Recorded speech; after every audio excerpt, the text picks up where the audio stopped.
are going to help you find your butt and center your pelvis. Too many people are doing something like this where they're putting too much weight on one side of their body.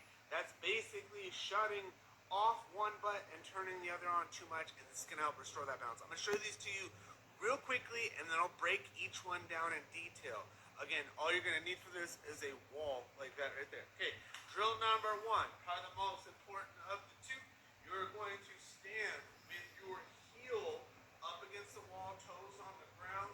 We're going to try to keep your toes facing forward on the front leg, and then all you're going to do is use your hands as a driver to get into this position right here. Okay, this is going to help you turn on. That's drill number one. Start to do that. Drill number two, you have to turn around, face the wall. A little bit more movement with this. We're going to take this outside leg as a driver, wrap it around your body, hold this position, and then come up into a bounce. That is drill number two. Now to break those down, for those of you that want the finer details, let me move the camera around and kind of give you a few different angles so that you could see drill number one all over again. So from this standing position, I really want you to pay attention to my pelvis, okay? Most important thing is, if you stand like this, is we need to teach your pelvis to rotate back to the other side. So how we are going to do that, again, is bracing heel against wall, toes into the ground. You want to push kind of firmly. Then we're using your hands to help you twist here. So again, it's reaching forward and across your body on this side, really hard through your fingertips, while at the same time, look at the other hand. That other hand is swinging backwards to shove your hips back.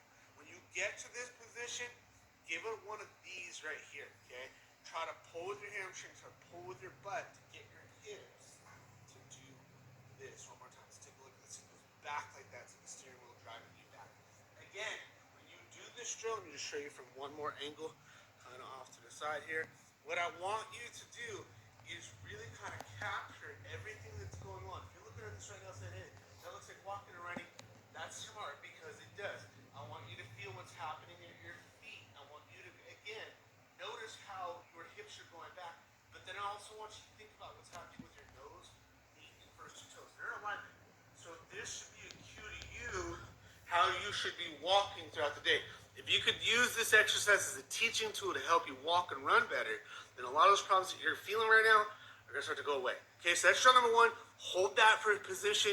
Maybe do 3 to 5 repetitions a few times throughout the day. We're holding each one 3 to 5 seconds. Drill number two, we were using the wall to kind of give you some motion. Again, a lot of this is the same kind of idea. I'm pushing into the wall to help me turn on all those smaller muscles in my shoulders, my core too. It's like when your foot hits the ground, all those muscles in your lower leg have to work. It's the same kind of thing. You're pounding, core has to turn on. So we have that. Again, foot, toes facing forward, really screwed into the ground, and then I'm reaching across my body like this. When I do this, I get this massive stretch right here, like a rubber band. It helps me spring my hips forward. One more time, watch this from behind, okay? So you're going to take a look at what's happening at my pelvis, using my foot, my leg as a driver. One more time. Pushed into the wall. I step across. Massive glute stretch right here. Maybe give it a breath or two, and then come back up. Again, the balance component of this, super, super important. Those muscles of your glutes, your lower leg, your core, they start to work together to, again, give you that same walking, running type of pattern. This right here, super good stretch. If you do nothing else, just work on holding this position. But what I would suggest is do, 5 to 10 of these after doing the first drill so that you can link the pieces to move together to feel better, so on and so forth. Anyways, start doing these throughout the day, and by all means, get yourself the book of painless exercise.